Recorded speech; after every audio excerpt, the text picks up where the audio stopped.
ഗോൾഡിന്റെ വില ദിവസം തോറും കൂടിക്കൊണ്ടിരിക്കുന്ന സാഹചര്യത്തിൽ നമ്മുടെ കയ്യിലുള്ള പഴയ ഗോൾഡ് വിൽക്കുന്നത് ഒരു സാധാരണ കാര്യമാണ്.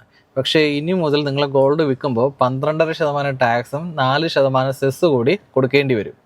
സ്വർണം വിൽക്കുമ്പോഴുള്ള ടാക്സിൽ മാറ്റം വന്നിട്ടുണ്ട്. അതെന്തൊക്കെയാണ് മാറ്റങ്ങളെന്നും അത് നമ്മളെ എങ്ങനെയൊക്കെ ബാധിക്കുമെന്നുള്ളതും എന്തൊക്കെ എക്സംഷനാണ് ലഭിക്കുമെന്നുള്ളതും നമുക്ക് നോക്കാം. 23/7/2024 ഈ ഡേറ്റ് ഒന്ന് ഓർമ്മയിൽ വെച്ചേക്കുക. ഈ ഡേറ്റിന് മുന്നേ ഉണ്ടായിരുന്ന സ്വർണത്തിന്റെ ടാക്സ് കാൽക്കുലേഷൻ രീതി അതിനുശേഷം മാറിയിട്ടുണ്ട്. ഗോൾഡിനെ നമ്മളൊരു ക്യാപിറ്റൽ അസറ്റ് ആയിട്ടാണ് കണക്കാക്കുക. ക്യാപിറ്റൽ അസറ്റ് വിൽക്കുമ്പോൾ ലഭിക്കുന്ന പ്രോഫിറ്റിനെ ക്യാപിറ്റൽ ഗെയിൻ എന്ന് പറയും. ഈ ക്യാപിറ്റൽ അസറ്റ് നമുക്ക് രണ്ടായിട്ട് തരംതിരിക്കാം. ഒന്ന് ഷോർട്ട് ടൈം ക്യാപിറ്റൽ അസറ്റും രണ്ട് ലോങ് ടൈം ക്യാപിറ്റൽ അസറ്റും.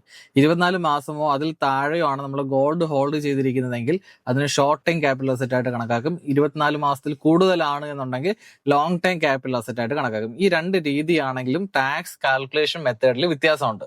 ഇനി ടാക്സ് എങ്ങനെ വർക്ക്ഔട്ട് ചെയ്ത് നോക്കാം. ഇനി ഷോർട്ട് ടൈം ക്യാപിറ്റൽ ഗെയിൻ ആണ്, ഷോർട്ട് ടൈം അസറ്റ് ആണ് എന്നുണ്ടെങ്കിൽ വിറ്റ വിലയിൽ നിന്നും വാങ്ങിയ വില കുറയ്ക്കും.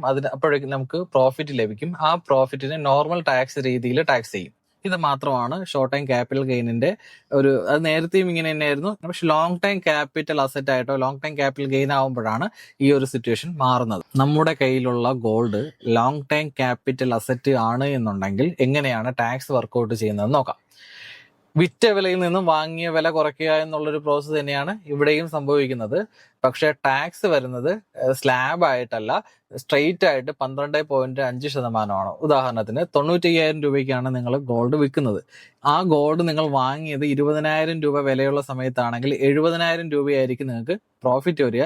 അതിന്റെ 12.5% ടാക്സും ആ ടാക്സിന്റെ 4% സെസ്സും. ഒരു പവൻ ഗോൾഡ് വിൽക്കുമ്പോഴേക്കും നിങ്ങൾക്ക് ടാക്സ് വരും. പുതിയ റേറ്റ് അനുസരിച്ച് ഇൻഡെക്സേഷൻ ബെനിഫിറ്റ് ലഭിക്കില്ല. ഈ 12.5% സ്ട്രെയിറ്റ് ആയിട്ട് തന്നെ നമ്മൾ എന്ത് ചെയ്യണം, അപ്ലൈ ചെയ്യണം. പല ആളുകളും ചെയ്യുന്ന ഒരു കാര്യമാണ് ഗോൾഡ് സെയിൽ ചെയ്യും. സെയിൽ ചെയ്തിട്ട് ക്യാഷ് ആയിട്ട് എമൗണ്ട് വാങ്ങും. ഗോൾഡ് സെയിൽ ചെയ്തിട്ട് ക്യാഷ് ആയിട്ട് എമൗണ്ട് വാങ്ങുകയാണെങ്കിൽ, ഉദാഹരണം ഒരു 10 പവനുള്ള ഒരു മാല നിങ്ങളുടെ കയ്യിലുണ്ടായിരുന്നു. നിങ്ങൾ സെയിൽ ചെയ്തിട്ട് മുഴുവൻ തുകയും നിങ്ങൾ ക്യാഷ് ആയിട്ട് വാങ്ങിക്കഴിഞ്ഞാൽ 269 ST എന്ന് പറഞ്ഞ സെക്ഷൻ ഉണ്ട്. ഞാൻ അതുമായി ബന്ധപ്പെട്ട ഒരു വീഡിയോ ചെയ്തിട്ടുണ്ട്. ക്യാഷ് റിസീവ് ചെയ്യുന്നതിന്റെ ലിമിറ്റുമായിട്ട് ബന്ധപ്പെട്ടുള്ള ഒരു വീഡിയോ ഞാൻ ചെയ്തിട്ടുണ്ട്. ഞാൻ ഐ ബട്ടണിൽ അത് ആഡ് ചെയ്യാം. അപ്പോൾ അതുകൂടെ ഒന്ന് കാണുക. അപ്പോൾ ആ നിയമപ്രകാരമുള്ള പെനാൽറ്റി നിങ്ങൾക്ക് ലഭിക്കും. അതായത് പെനാൽറ്റി ഇത്രയാണ്: 10 ലക്ഷം രൂപയാണ് ആ ഗോൾഡ് നിങ്ങൾ സെയിൽ ചെയ്തെങ്കിൽ 10 ലക്ഷം രൂപയുടെ ഈക്വൽ പെനാൽറ്റി നിങ്ങൾക്ക് ലഭിക്കാനുള്ള സാധ്യതയുണ്ട്. അപ്പൊ അതുകൊണ്ട് ഗോൾഡ് വിൽക്കുമ്പോൾ എപ്പോഴും ബാങ്കിൽ തന്നെ എമൗണ്ട് റിസീവ് ചെയ്യുക. അതുപോലെ തന്നെ ഗോൾഡ് വിറ്റ ശേഷം നമ്മൾ പുതിയ ഗോൾഡ് വാങ്ങുന്ന ഒരു ശീലമുണ്ട്. ഗോൾഡ് വിറ്റ് പുതിയ ഗോൾഡ് വാങ്ങിയാലും നമുക്ക് എക്സംഷൻസ് ഒന്നും ലഭിക്കില്ല.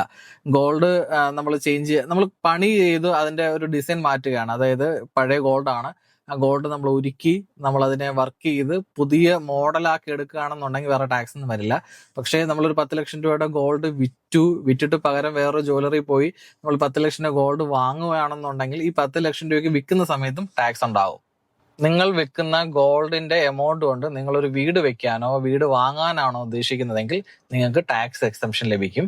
54F പ്രകാരമാണ് ടാക്സ് എക്സംഷൻ ലഭിക്കുക. പ്രൊപ്പോർഷനേറ്റഡ് ആയിരിക്കും. നിങ്ങൾ എത്ര എമൗണ്ട് ആണോ നിങ്ങൾ ആ വീട് വെക്കാൻ വേണ്ടിയിട്ട് അല്ലെങ്കിൽ വീട് വാങ്ങാൻ വേണ്ടി ഉപയോഗിക്കുന്നത്, അത്രയും എമൗണ്ടിന്റെ ടാക്സിൽ നിന്ന് നിങ്ങൾ ഒഴിവാക്കും.